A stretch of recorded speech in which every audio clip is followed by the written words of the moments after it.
We thought that Sejuani was very strong. I thought Sejuani was very strong. Hmm. Whenever you see a Sejuani looking, it's a coach's pick. But I think given that Felix, Kreis, YoungBuck, and Patrick, they have really deep champion pools and are very flexible, it Hmm. was really easy for us to adapt.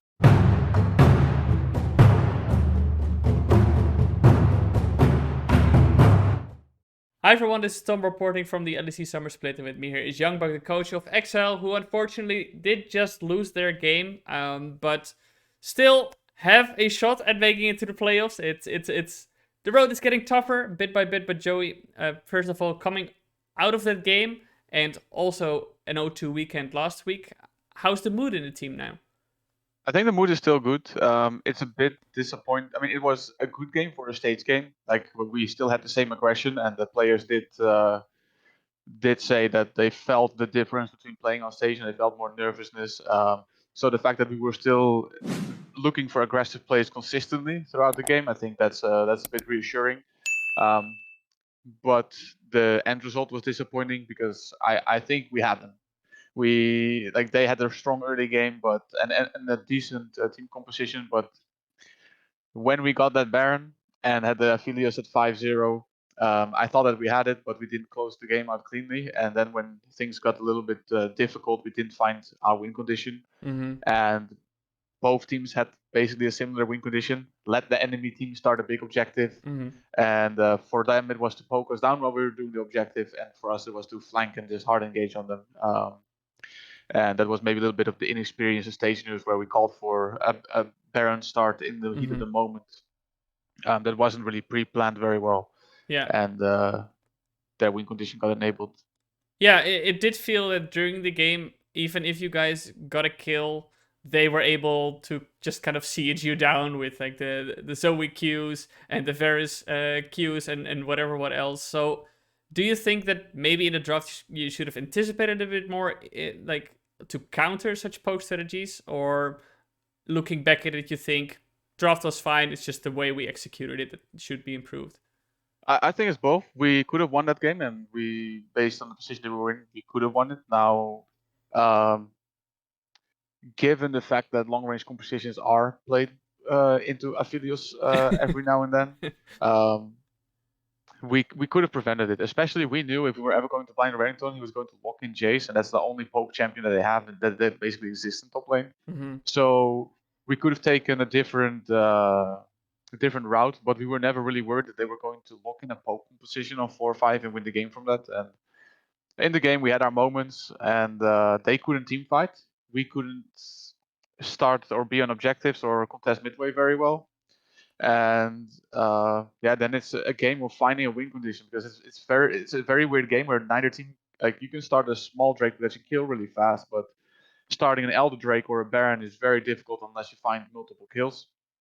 And what we had to do, we basically had to go into site because contesting mid against all the poke was difficult. So we had to go into the site and just basically Mm-hmm. handshake a base race or just put some more heat on them by just running down the lane and forcing them to come into us and take a fight, or we would be taking down structures instead of standing still on an objective.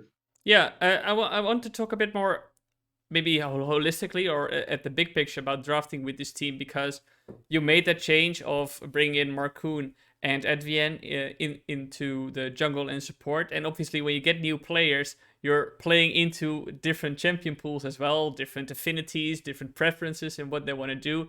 Now, both of these players like to go in aggressively and like to try to make plays, but within the team, how has it been to adapt to these players and their champion pools, or how has it been to have them adapt to what you guys want to play in the team?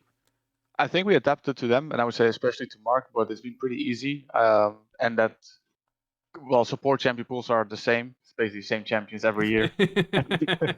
So Danik mastered them, and Hank at the end mastered them as well. In jungle, there are some clear differences.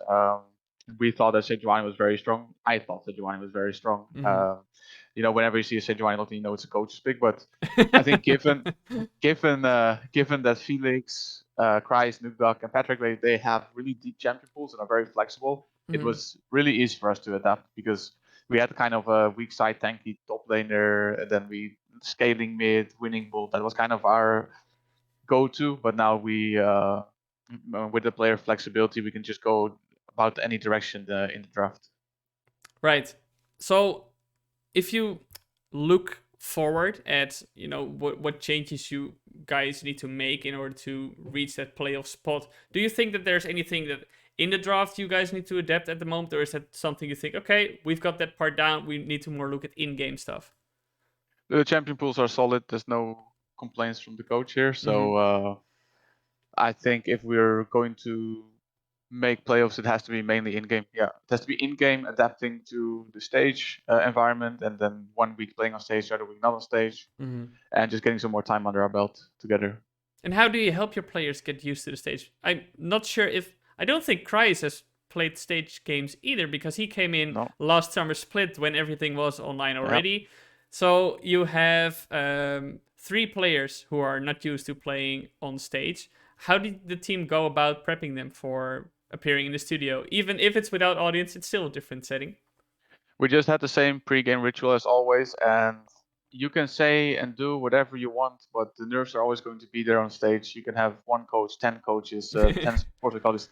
It's a very natural thing to happen, so it's just a matter of time. Some players adapt really fast, some take a little bit more time. I think, given the performance today, I would say no one is choking.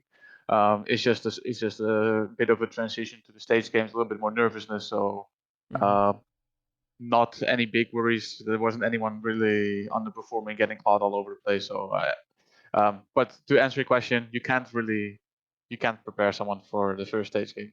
And how do you think, you already mentioned in terms of in-game performance, you think they handled it well, but out-game performance, did you notice that they handled it well as well?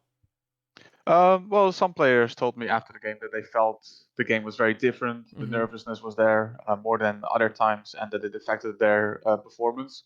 And it did. I just think it didn't impact it in a manner that was really alarming by any way or means. So I think it was just it was a very good first stage game for the team, and just more positivity to look forward to. The more games to get. Right. Well, to work towards an end of this interview, YoungBuck, when these changes happened, and even in spite of the 0-2 last week, I think you guys still played well. Today, you guys still put up a very good fight against top team. The road ahead is pretty tough towards playoffs, but can you give me some sort of indication of where you are going to focus on with this team in order to get your best chances at I don't want to call it a miracle run, because that term's being used so much, it makes me nauseous, but at the redemption run and still making it to the top 6? I mean, on first on the playoffs piece, we probably have to win 4 out of the 6 max games, but we do play the 4 teams that are contesting this playoff spot with us, so they are all also in the same position that they have to win the next at least 4 out of 6 games. So we're all in a similar position. It's not a tough ask, but of course, only one of the 4 has to come out victorious, assuming that the top 5 is kind of locked in. With that said, we're focusing a lot on using tempo right now and team fighting. In particular, after last week, we felt that if we focus more on team fighting, item spikes, stopwatches, things of that matter, then we would be able to close out these very close games better. So that's still what we're going to focus on. All right, YoungBuck. Well, thank you very much for joining me today, and good luck in the rest of the split with your team. Thank you very much.